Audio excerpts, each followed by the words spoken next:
do it twice, and then you have 2 minutes to do a presentation of your speech. The US economy may be recovering, but Americans are not getting any happier. Only 1 in 3 Americans say they are happy according to the recent Harris poll. Share with us the keys to a happy, fulfilling life. Only 1 in 3 Americans are happy. That's kind of a sad fact. I think that's probably because balancing the needs of today's world against the keys to happiness is really a challenge for most Americans. The factors that Americans have going against them are the busyness of their lives and the distractions that they have going on. The keys to happiness are really the opposite of those things. Spending time with your friends and family that you love, and finding the time to do things that you enjoy. So on the one side, our world is a crazy, busy world. People are filling their time up with all of their to-do lists, everything at work. They're rushing off from one activity to the other. Or if they have a family, they're rushing their kids off from one activity to the other, trying to make sure they squeeze every minute out of their day. They're also distracted, even when they're at an activity that they may enjoy. They are looking at their phone, they're checking their email, they are talking to their one kid, but really thinking about what they're going to go cook for dinner.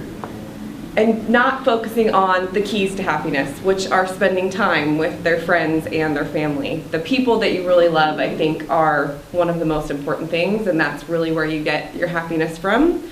And the other thing is fulfilling your life with things that you enjoy. So finding those things, making the time for them in your busy schedule, and then devoting yourself solely to those things that you enjoy. I think those are really the keys to happiness for Americans. Economy is driven by consumerism.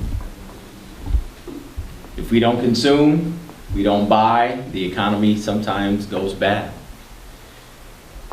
Being a consumer, if you're an extreme consumer, a lot of times your emotions can ride like a roller coaster based on if you're able to buy and purchase what you want, and if you're not able to buy and purchase what you want, you can probably be a little depressed.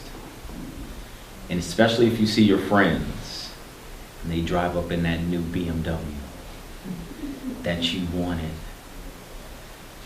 And you see your other friends have that Louis Vuitton purse that you coveted and you've researched online. And you see your bank account and you're looking at it. When you log into your computer, your heart's beating because you know possibly it may be insufficient funds in there for you to buy that thing that you coveted. And so maybe your emotions can be driven by that, consumerism. And the economy went bad. There's credit issues. People don't lend as much credit these days to people, extend credit. People lost equity in their homes because they're not as valuable as they used to be. So you cannot get your pool installed. You can't get those things, and a lot of times that drives your emotions. I lived with someone who was driven by, their emotions were driven by money. When the money was good, everyone was happy in the house. And then when the money was bad, then everyone had a bad time. So one of the things that may be able to help is maybe people change their mindset. It's not what you have that can make you happy. Maybe it's the things that you don't realize that you have that will make you the happiest. A happy, fulfilling life begins with expectation. I think that when we all know people from whatever walk of life that are very happy and are very sad, and if you look at their physical conditions or their environmental conditions, they can be very varied. We know people that are very rich that might not have the best family life, or people without the best family life that are very happy. So these different factors can really affect, or I guess these outside factors don't really have too much of an effect on someone's happiness if inside them they can decide that they're going to be happy. I think that's the most important part of what makes a person happy, this level of expectation, because everyone has to wake up in the morning and go about whatever they're going to do during their day, but it takes a certain type of person that's going to be happy about that, and a certain type of person that is going to take those outside conditions and let it affect them and affect their happiness. Those are my thoughts on individual happiness. Thank you. So, Mr. Chair, Toastmasters honored guests, what is the secret to happiness and why are only a third happy at the best? It's simply because their vocation and their vacation do not intersect. From the time my kids were 10, I said, what do you want to do when you're 25? And the main thing I said is when vocation and vacation intersect.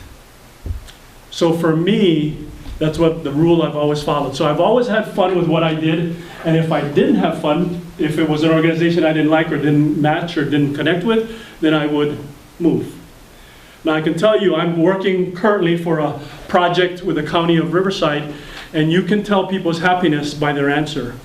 What's next for you? Well, in 17 and a half years, I'm going to retire.